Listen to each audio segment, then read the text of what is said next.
going on, everybody? Welcome to the Midwest Sports Hour. I am your host, Isaiah Bella. It's a beautiful Monday afternoon. The sun is shining. Father's Day was yesterday. Jordan Love, happily, with a smile on his face, elected Bears fans as his honorary father. And I gotta say, I'm honored. Okay, I am honored. We're starting the new era off right. Last episode, we went over the draft, or a preview of the draft, and I was wrong on a lot of picks, but I was right about one, and we'll talk about that next time around. Today, we want to talk about Michigan football. It is a very exciting time to be a Michigan fan right now, and we'll start at the top because I know we haven't talked about Michigan in a while. So I want to just go ahead and quickly recap the season and some things that have happened since the end of the playoffs. First of all, the quarterback controversy was ended very quickly because, and I'm going to be honest, I think we all knew who the starting quarterback was going to be in the end. It was going to be J.J. McCarthy. McNamara is just not as dynamic of an athlete as he is. McCarthy ended up starting after the Hawaii game, I believe, and he had a pretty good season. I think the deep ball wasn't quite there, but it clicked toward the end, especially the Ohio State game. It seemed like he couldn't miss the deep shot at all. And then the TCU game happened. We'll talk about that in a second. But I think he hit his stride in the second half of the game. He threw 2 pick sixes in the beginning, and then it was like, okay, it's do or die time. I have to make something happen here. And he was throwing some dots. But we'll talk about that in a sec. Blake Corum. How lucky are we that we get to see Blake Corum come back in a Michigan uniform next year? I mean, he had an incredible season. In my opinion, should have been invited to the Heisman ceremony. At the very least, invited. I mean, he missed one game. It's just one stupid game. And that took him out of the candidacy for some reason. I mean, was he not the biggest reason Michigan was even winning games? I thought that was evident in the Illinois game. But, I digress. He had a really, really good season this year. So did Donovan Edwards. I think Donovan Edwards would be a Heisman candidate if Blake Corum was not sitting right in front of him. And we're going to see more of that duo next season. They beat Michigan State with a strong side of controversy there. They had the tunnel fight, and, they tried to say that Michigan had problems in the tunnel before, but they haven't. It's never gotten that bad. It's never been that insane before. No one's ever gotten injured in the tunnel. I don't know what could have been said by, I think it was Andrel Anthony that went in there first. It was Anthony, Jamon Green. Yeah, those two. I don't know what could have been said by them that would make you so mad that you have to beat someone in the head with your own helmet. I mean, these are 300-pound athletes that can kill somebody. So I don't think anyone deserves that, But I won't go too deep into there because that's been talked about so much ever since it happened. There's really nothing new that I can provide that would change anyone's opinion on it. But they beat Michigan State handily. I believe it was 29-7. And the running game, Blake Corum, and the defense. It was a fun watch. McCarthy had an okay game, but he was moving them down the field. Let me tell you though, McCarthy really shined against Ohio State. That was I can't tell you. I can't express into words how I felt in that moment. I mean, that was a beautiful sight to see. Just Urban Meyer, we will stop the run. We will stop the run. There's no way they're going to run the ball on us. And then when they do commit to the run, then that opened up all the opportunities for McCarthy to do what he does best, which is throw the football and use his rocket arm to expose you down the field. Okay, and that's what they did 3 times. There's once to Cornelius Johnson, or twice to Cornelius Johnson, actually, and once to Colston Loveland, who's a monster, by the way. He's gonna be a beast this year. And then it came down to the last, I want to say, 10 minutes of the game when Ohio State decided, you know what, we're still going to commit to the run, but now we're going to overcommit to the run because they're going to try and run the clock out, and we won't let that happen. Well, that did not end up being the case. Donovan Edwards, with a broken hand, ran 2 massive touchdowns on him. I believe one was 81 yards and another was 75 yards to just completely run the table against him. Oh man, that second touchdown was like, oh, I'm here for this. Because there was barely anyone behind him. They just couldn't catch the guy. He's so good. And just imagine what would happen if he had 2 good hands.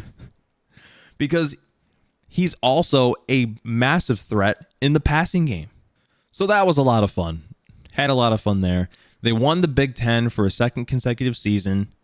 Beat Purdue in the Big Ten championship. That was a little closer than I would have preferred it. But, second half Michigan showed up and they blew them out of the water. But now, that brings us to the TCU game. Not a fun thing to go back and relive. Let me tell you, I was not happy. None of us were. But there were just things happening throughout the game that was like so uncharacteristic of Michigan football all season long. We could have easily won the game. Even if we did still give up 51 points, we left a lot of points on the board. It just wasn't a game that should have happened. Okay. JJ McCarthy. I thought he was exposed as a fraud for a second. For just a split second. The guy threw 2 pick sixes, and they were both basically the same pass. He overlooked the safety who was shadowing the receiver, and under pressure, he overthrew the receiver, and it fell right into the safety's hands or the corner's hands, whichever one. I think that I can't remember what the one corner's name is, but Trevius Dodges Tomlinson or something like that. It's something like that. I think he had one of the pick sixes, and it fell right into his hands, and there was no one in front of him. Took it all the way. Second half, though, I think is when the offense decided, okay, Sharon Moore, Matt Weiss, it's time to stop playing around. They ran McCarthy a lot more. I believe he had at least 1 or 2 rushing touchdowns. He threw for 343 yards. He did end up throwing 2 touchdowns. And they had 1 minute left to go in the game when they got the ball back. All they had to do was put 7 points on the board, and they just couldn't do it. Edwards had 119 yards on the ground. Most of those yards came from the very first play from scrimmage. Play calling, in my opinion, was just way too cute. Maybe I got to hear this from Jim Harbaugh on what exactly he was thinking early on in the game. Because there was like a 3rd and 8 or a 4th and 8 where they decided to do the Philly special. Number one, they were way too far away to do a Philly special. That is a short yardage, like like two or three to go from the line of scrimmage. That's when you run that play. They ran it from 8 yards out. Not even close to the end zone. And obviously, TCU saw that coming the whole way through. It was incomplete, turnover on downs. Then there was the play where, they didn't give Roman Wilson the touchdown. That was bogus, yeah. But I'm not going to say that we didn't score points because of the refs there. I'm going to say we didn't score points because what are you thinking on the next play? Okay, you have the best offensive line in the nation. You have two running backs. One of them, I know he's injured, but you have a running back starting the game who's one of the best backs in the league, in the country. You have a quarterback who, when they run quarterback sneaks, it's very, very rare that they don't convert. I'm not sure they didn't convert a quarterback sneak all season. I think they converted every one. And what did they do? They give the ball to Khalil Mullings, who was the active fullback on the play. He's a linebacker, a former linebacker, who had 10 carries all season.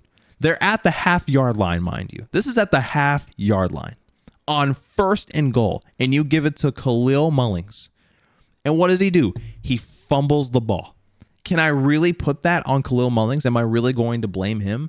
No, I am blaming the coaching staff. That is a stupid play. All the way around is just such a boneheaded move. Okay? You can't play around with points like that. This isn't Indiana. This isn't Purdue. This isn't Maryland. You can't leave them opportunities on the biggest stage with momentum on their side. We were down 14-3, I think, at the time. So, you take those things into consideration. 6 points were left as the deficit, and we lost the game. Even when Michigan came back down 21-3, I believe it was, and they made it a 3-point game with a whole quarter to go, it didn't feel like a 3-point game. It felt like we were still marching way uphill. So, and you got to give credit to TCU because I don't think anybody gave them a chance the whole 3 weeks that we had to wait for the game. It was just, Michigan just got such an easy path to the playoff. I guess they're going to be losing viewership on this one. And it just wasn't the case. TCU came to win, and they won. Max Duggan, he didn't have a great game, but he did what he was supposed to. He did what he needed. Even himself throwing 2 interceptions. They weren't pick sixes, but they were costly. And the defense, we all gave TCU's defense a lot of crap all season long. It's a Big 12 defense through and through. And they showed up. They did what they needed to do. Max Duggan, he's got a lot of heart. Sonny Dykes is a very good coach. I like him a lot. And they won the game. That was the end of the season. Georgia won the national championship, and we move on. Michigan's returning most of their talent, and that's going to be really fun. We'll talk about that in a little bit, too. After the season was over, the drama did not end there. First of all, Jim Harbaugh, once again, was flirting with the NFL. I don't know why Ward Manuel is so hesitant to give him the contract that he needs. Harbaugh's lost 2 games. He's lost, 3 total games in the last 2 seasons. Only one of them was a regular season game. The other 2 were in the playoff. He's right there. He is right there on the cusp of a national championship. Give Harbaugh what he needs. He's created one of the best coaching staffs in the nation. Okay? He stuck with his own personal philosophy of how he believes an offense should be run, and it's made them very successful. You lose Harbaugh, you lose all of that. We're going back to being barely relevant in the national scope. Just give him what he wants. And then the team had to do a surprise firing. They fired Matt Weiss for inappropriately accessing computer accounts. I don't know what that means. Was he trying to hack into the Pentagon? Was he, was there something really? How bad could it be? Was he trying to change someone's grades? Whatever it was, they had to remove him immediately, and that's what they did. And they promoted Sharon Moore to be the permanent offensive coordinator. It's a brilliant move. Sharon Moore is an amazing coach. I think he'll be a head coach in the next couple of years, maybe even next year. So that happened. We hired Kirk Campbell as the new quarterbacks coach. Major move for us because he is the entire reason we're picking up so much steam on the recruiting trail for quarterbacks. We ended up landing Jaden Davis. We still have Bryce Underwood on the radar, along with several others. So, we grabbed Kirk Campbell. He's going to be an integral part to our success going forward. Since this happened, the 2024 class has absolutely skyrocketed. It's like nothing I've ever seen before for Michigan. To me, they could end up with the best class they've ever had. So right now, they're still fighting for a top 10 class. They did have the number 1 class for a minute. And obviously, this is for 24. So signing day, we're still quite a ways away. They have the top-ranked offensive line unit in the class, and they're not done yet. Bennett Warren is still up there. I think he's the number 1 ranked offensive tackle right now, and they have a couple other ones they're looking at. Like I've mentioned before, they grabbed Jaden Davis, 4-star quarterback, and he really vaulted our rankings near the top, and he's been a major piece of to the recruiting trail as well, because I think he's like the centerpiece of why this recruiting class is so well connected. And they're still on the hunt for several more key targets going into the summer. Obviously, there's still a lot of steam being picked up with Aaron Scott and Bryce West. I honestly think that those two are the two most important pieces that we need right now. If we grab one or both of them, the state of Ohio will explode. And I would want nothing less. They also grabbed a major haul from the transfer portal. We're going to go ahead and talk about that. We'll start with what we lost. Okay, so starting off, one of the major surprises, not all that surprising to me though, was Andrell Anthony. He has the potential to be a star, okay? I've been vetting for him. I was vetting for him all season last year to get him the ball and have him more involved in the offense. And there were some comments being made by the coaching staff, like if he wants to catch the ball, he needs to put in the effort in practice. Let's just see where we can go from here.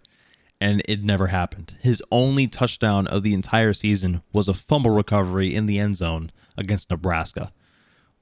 That's not good. So he transferred to Oklahoma. I don't blame him. Oh, if anyone's going to unlock his abilities, it's probably the Sooners. So good luck to him. Iyabioki, he was such an important transfer for us. I can't remember what school he transferred from, but he was a former 5-star recruit for Alabama, and he did pretty good for us. He did pretty good for us in providing pressure for the quarterback, which was our biggest question mark last year. And he transferred out. RJ Moten. Now that was a big one. That was a big one because RJ did a pretty good job last year as a safety, but he didn't outperform his counterparts. So at one point, Michigan was giving him an opportunity to start at linebacker instead. I mean, he was getting passed up by Makari Page and Rod Moore. They both had excellent seasons. Makari Page seems to be the best coverage safety that we have. So, I thought Moten might try to fight for his spot again, and it just didn't happen. He transferred to Florida, and apparently he doesn't have so many nice things to say about Michigan. But, hey, wish him all the best, okay? AJ Henning, he said he wants to be involved in the passing game a lot more. Hasn't really seen that. It's been mostly jet sweeps and special teams for him. Can't really blame him, but he is going to Iowa, so I'm not real sure what he plans to gain from that. Nakai Hill-Green. I was a little sad about this one because Hill-Green was our best veteran piece of the puzzle. He had so much experience. And I think a lot of people listened to him on the defensive side of the ball. The thing about Nakai Hill-Green, so he got injured. Didn't really play most of the season. And Junior Colson is a maniac. I think he had the most tackles on the team. But then we got a transfer out of Ernest Hausman, who I believe he was one of the top-ranked... Well, he was the top-ranked linebacker transfer. And he's one of the top-ranked defensive players in the entire transfer portal. He's going to be a starter. You're not going to take that away from him. And then Michael Barrett is right there. And Jimmy Rolder, who also had a really good season last year. So now that he's coming back from injury with two of the top linebackers in the nation sitting in front of him, and then a very good young experience also on the depth chart, he has to try and find a middle ground there. And, he's a starter. Nakai Hill-Green is a starter. So, he's going where he feels he's going to get the most time. And I don't blame him. Taylor Upshaw. So Upshaw, I'm not real sure where he's going right now. It was supposed to be Colorado. And then he decommitted from Colorado, and he might have recommitted. I'm not sure. It was almost seen that he was going to come back to Michigan, and that just didn't happen. There's too many defensive ends on this roster anymore. He's not going to see the time that he desires. And then the two most controversial ones. There's a lot of controversy at the University of Michigan, I got to say. The two biggest pieces, the two loudest ones, Cade McNamara and Eric All. We'll start with Cade. We all know the reason why Cade left. It was because he got passed up by J.J. McCarthy when he felt that the process of how they handled the quarterback, carousel at the time, was just not done very well. I don't feel that way. I thought it was handled just fine. If you want that starting spot, you have to fight for that starting spot. You have to prove that you are going to be the biggest piece of success. In that playoff game the year before was underwhelming. In the games before that, it was underwhelming. The Ohio State game, he was underwhelming, but he had a good command of the offense. That was why Cade was so important to us. People listened to him. He had good relationships with his teammates. So, we are going to miss that. I like Cade. I think it's cool that he's playing with a chip on his shoulder. So, wish all the best to him. Eric All, though. Eric All and his dad, specifically. They've been talking a lot of crap, man. They've been talking a lot about Michigan football, arguing with fans on Twitter. It's just strange behavior. Okay, just I don't know. That whole situation was just odd. That's going to be interesting. I do think it's a little sad that we don't get to play Iowa this year. You know how exciting that matchup would be? Like, I hope in the last season that we have divisions in the Big Ten that we end up meeting Iowa in the Big Ten championship. That would be so much fun. So we'll see about that. Now, as to what we gained from the transfer portal. A.J. Barner, tight end out of Indiana. A really good tight end out of Indiana. And he chose, out of all the places he could have gone, he chose to play side by side with Colston Loveland. That is going to be awesome. They're probably going to lead the team in receptions and touchdowns, if I had to guess. Center, Drake Nugent. He's our new starting center after we lost Olu Oluwatimi. Gonna miss him a lot. You know, Michigan has done such a great job of building experience on the offensive line, and you really could not find a better replacement for Olu. So that's going to be really fun. Edge, Josiah Stewart out of Coastal Carolina. A lot of people believe that Josiah Stewart's going to be our defensive MVP next season. I'm not so sure about that. I think it'll be either Junior Colson or Will Johnson, but Josiah Stewart definitely has the potential to lead the team in sacks. Not real sure how we got that. I think he was one of our first big recruits this year. Tackle, Miles Hinton, the brother of Chris Hinton, who's also coming back. Surprisingly, he could have gone to the NFL. Instead, he and his brother are going to play alongside each other on both sides of the ball. Linebacker Ernest Hausman, we talked about him already. He was a freshman out of Nebraska last year, and he had such a great year. You know, he had a really good game against Michigan, if I do recall correctly, and just hearing a lot of Nebraska fans talk about him, it sounds like that was one of their favorite players, and makes me happy. Makes me happy. You grabbed a good one when even when he's gone, the fan base is still vetting for him. Seems like a really good kid. I'm really excited to see what he can do with us. Ladarius Henderson. I think Henderson's going to end up being a starter this year.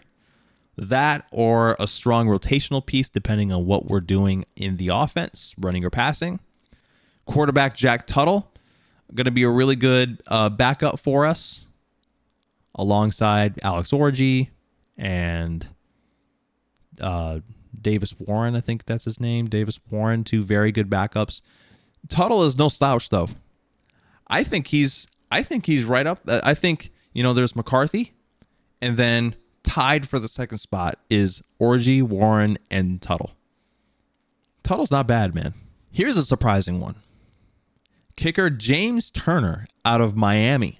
I'm shocked about this one because you go from the Lou Groza Award winner in Jake Moody to the Lou Groza runner-up in James Turner. He was one of the best kickers all last year. I think he was ranked third or fourth? So that was a pleasant surprise. We're definitely not going to miss too much in special teams this year. And then right after James Turner, we have Adam Samaha or Samaha or something. I'm not sure how to say his last name, but also a very highly touted recruit at kicker. So that's really good.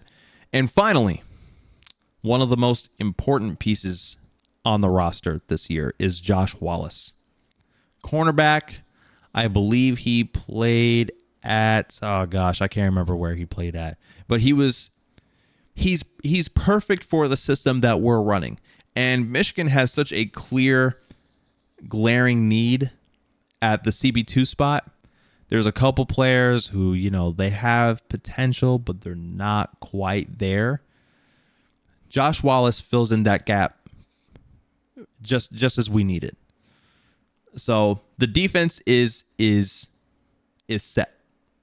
We're going to have an excellent defense next year, and we'll talk about that later. The spring game. The spring game was a lot of fun, and I believe it's going to be telling of how our season will play out this year. I want to go ahead and go over how the spring game looked. So, McCarthy. You could tell they were trying not to run too much on the offense. Just as in the NFL with preseason, you don't want to show too much to the opposing side. So they didn't really run much in the offense. And McCarthy, he was slinging it down the field, seeing what he could get. He had an okay showing, but he's still J.J. McCarthy, right? You don't really have any doubts about him. A.J. Barner. A.J. Barner and Colston Loveland are going to be a nightmare next year. A nightmare. Barner showed that he can run routes just as well as any tight end in the nation. Okay? Might not have the best hands, but he's tough. He's a big dude, and he's fast for a tight end for his size. And Colston Loveland, as a freshman last year, I think even with just only scoring in the last two weeks, you have to remember that Luke Schoonmaker had the majority of touches last year. So now that he's gone, Colston Loveland has the green light to just completely take over. That's going to be so much fun. Like I mentioned earlier, my early prediction is that they are going to lead the team in receptions, and they're probably going to lead the team in touchdowns as well, because Jim Harbaugh loves his tight ends. So there's that. Darius Clemens, I think he had a couple receptions. He's going to come along nicely. Very important piece of the wide receiver room. Frederick Moore, he definitely shined in the spring game. Could get some extended touches this year. Samaj Morgan, apparently Samaj is going to have a pretty interesting role in this offense. I'm not quite sure what that really means, though. Like, is he going to have an AJ Henning type of role? Are they going to play him kind of like they do Roman Wilson? Apparently, Amarion Stewart, the player that just committed yesterday, he was being directly compared to Roman Wilson. So where does that leave Samaj? I don't know. That's going to be I don't know. The wide receiver room is interesting right now because there's no, kind of like how they talked about last year with the defense. This is a no-star offense. In terms of who's going to be catching the ball. Because the offensive line, one of the best in the nation. Probably the best in the nation again. Blake Corum and Donovan Edwards, it's the best running back room in the nation. By far. It's not even a debate. I don't care what they say about Penn State and Ohio State. They are not even close. Okay? But the wide receiver room, I don't know. There's no one that can... People are saying Cornelius Johnson. I like Cornelius Johnson. He's obviously... I think he is the veteran presence on the team that... I mean, he's probably going to lead the wide receiver room. But what's that going to look like? Is he going to take majority touches? He wasn't great in the short intermediate routes. He was very good in the deep ball passes. Roman Wilson was a slot receiver. I think he's great. I don't know if we're going to see too much of Darius Clemens. Last year's spring game, I thought last year we'd see a lot of Darius Clemens, and we didn't. Frederick Moore, Samaj Morgan, those guys are freshmen. So who's going to be the guy to step up? I don't know. But I think I have a candidate. of someone we're going to hear a lot of either this season or toward the end of this season and the beginning of next. But we'll talk about that in 1 second. The biggest surprise on offense to me was Benjamin Hall. So Hall, he's going to be a problem when he officially sees the field. The guy's like a little wrecking ball. He kind of reminded me of a bigger Maurice Jones-Drew. I'm not saying he's as good as Maurice Jones-Drew, obviously, but that's just kind of how he played. You know, he had 13 carries, 96 yards. Again, this is just a spring game, so like who cares, right? But it was impressive to watch. He looked like the strongest player on the field, and he runs with extreme aggression. Imagine if when Blake Corum goes to the NFL next year, and if Donovan Edwards goes to the NFL next year, Benjamin Hall most likely takes all of those touches, along with Cole Cabana, who I don't think he's a freshman this year. I think he's a freshman next year. So those two in tandem are going to be very, very fun to watch. But we were all kind of taken aback when we saw Peyton O'Leary take the field. This guy is a monster, okay? 6 catches, 126 yards in the spring game. He was open on every play. You could have just passed it to Peyton O'Leary on every play, and they probably would have still won the game. So, Amarion Walker, a lot of I believe it was, Harbaugh and a couple other players who said Amarion Walker is like an alien in terms of what kind of athlete he is, and they want him to be the starting second corner on the defense. But, he's got a lot of work to do, obviously, as you could see. But he was also lined up with Peyton O'Leary, and this kid is a monster. I think the guy cooked him. Okay, he has all the intangibles described about him last year. Harbaugh last year brought up Peyton O'Leary as a Cooper Kupp type of player. And usually when people say stuff like that, it's an exaggeration. You want to talk up your players. You want to describe how you feel this how good this guy is. And I can kind of understand that, but in this case, he's actually not wrong. This is not an exaggeration. He plays exactly like Cooper Kupp. Fantastic in the short intermediate routes. His footwork is amazing. He's a big guy, but he's a little bit faster than what you would expect him to be. And like I said, he was open every pass. If there's one player who I really, really want to step up and be the surprise player to take over on the offense, it's this guy. He could be our leading receiver for the next couple of years. Okay. On the defense, number one, everyone looks healthy. That's good. Okay, everyone looks healthy. Everyone looks good. Josh Wallace, like I already mentioned, he's going to fill in the CB2 spot. Kenneth Grant. This guy, Kenneth Grant. The defensive line looks scary in general, but Kenneth Grant is one of the biggest human beings I've ever seen in my life. I would never want to line up with this guy, even if I was a professional athlete. Okay?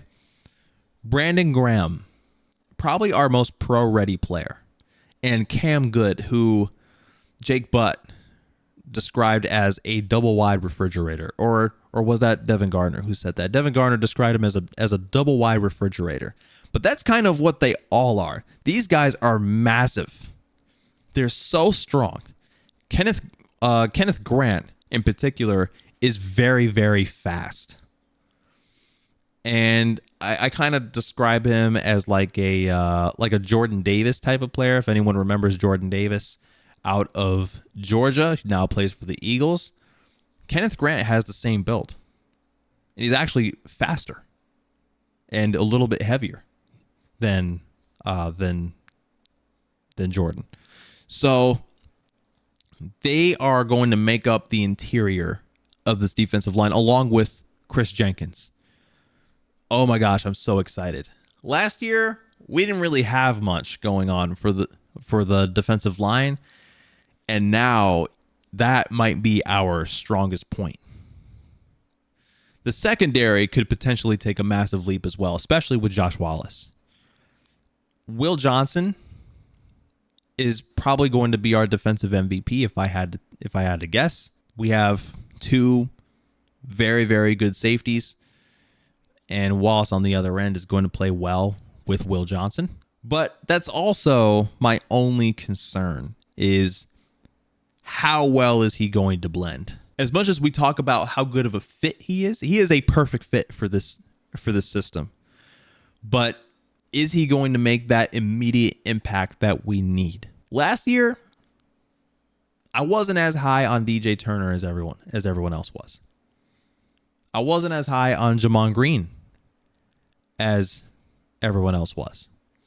Josh Wallace has the potential to be better than both, but it's yet to be seen because he hasn't stepped on the field with us yet. So we'll see how well that goes, but it should be fine. With all that being said, Michigan has a prime opportunity in front of them to be more dominant than they've ever been before.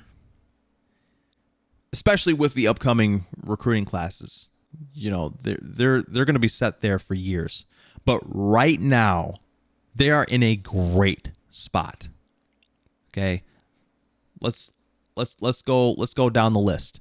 They have the best offensive line in the country. Again, McCarthy in his first full season as a starter, his third year on the roster. They have the defensive line, which is going to be their best in years. Braden McGregor, Derek Moore are going to be the headliners. Hinton comes back. Kenneth Grant, who we talked about. Brandon Graham is a pro already. Cam Good, he's not being talked about enough. I think we're going to see a lot of Cam Good this year. Josiah Stewart, in terms of like the haul that we got for the transfer portal, I think he's just overkill. Okay? Playing next to McGregor and Moore, that's just ridiculous. Okay? The secondary, as of right now, is locked in. The schedule will get testy because they play, I believe, leading into the Ohio State game, they have 6 straight road games, and over half of them are rivalry games. Very important that we don't lose momentum at any point in that series, especially the Penn State game. I'm a little nervous about that one because Penn State actually looks really good. But it'll show us who Michigan football really is this year. If they lose one of those games, I can kind of understand, but they shouldn't. Okay? They host Ohio State at the end of the year with a first-year starter at quarterback. They should beat Ohio State again. As good, if not better, than the last 2 seasons. The championship teams got weaker this year. And, you talk about Georgia. How do you define weaker when you talk about Georgia? They're still loaded, but they lose a lot of experience and they lose a lot of talent on the defensive side of the ball. That's the main point that I say there. TCU's not going to be brought up again. I think Bama may step back into the playoff picture this season. I don't know. We'll see about that. Even with the loss of Bryce Young, I think they still have a really good quarterback room. They never really miss out on quarterbacks. And overall, this would be their time to make a legitimate championship run. I expect nothing less. I expect them to go to the national championship. Will they win it? They'll probably play a team like Georgia if they don't meet them in the playoff. I don't know. Who knows? Obviously, games have not started yet. But on paper, they need to take the next step. This is their chance. Will Sharon Moore lift the offense, and can the wide receiver group make the jump is our biggest question going forward. You know, people inside are saying yes, but I am not convinced until I see someone do something better than what Ronnie Bell did last year. Ronnie Bell was so important to us, and now he's gone. It's going to be very hard to replicate what he did for that offense. But with all that being said, it's going to be a very fun season for Michigan football. It's going to be very intense. We play at Michigan State. We play at Penn State. We play at Minnesota. I believe we play at Maryland. So there's going to be some tests along the way. And I think Michigan will be very prepared for it. So, and they released, we saw what the schedule is going to look like. I won't give my official prediction until probably a week or two before the season starts, like I did last year. Same with the pros. I don't like giving out my schedule predictions until we've actually seen some seen some practices go down or something, a preseason game. But anyway, that is our recap of Michigan football up to this point. We'll give you more updates on recruiting and such going forward. A lot of big pieces still on the table. I'm really, really nervous and excited about Bryce West and Aaron Scott. That's going to be massive. Also got some linebackers and some edges that we need to lock in. Hopefully we get one more wide receiver recruit. Jordan Shipp. Jordan Shipp is someone to keep an eye on. But that is it for our episode today. I always love talking Michigan football because Michigan football is in such a great spot right now. They've never been this successful as long as I've been a fan. So the next episode, when we come back, we are going to talk the draft recap.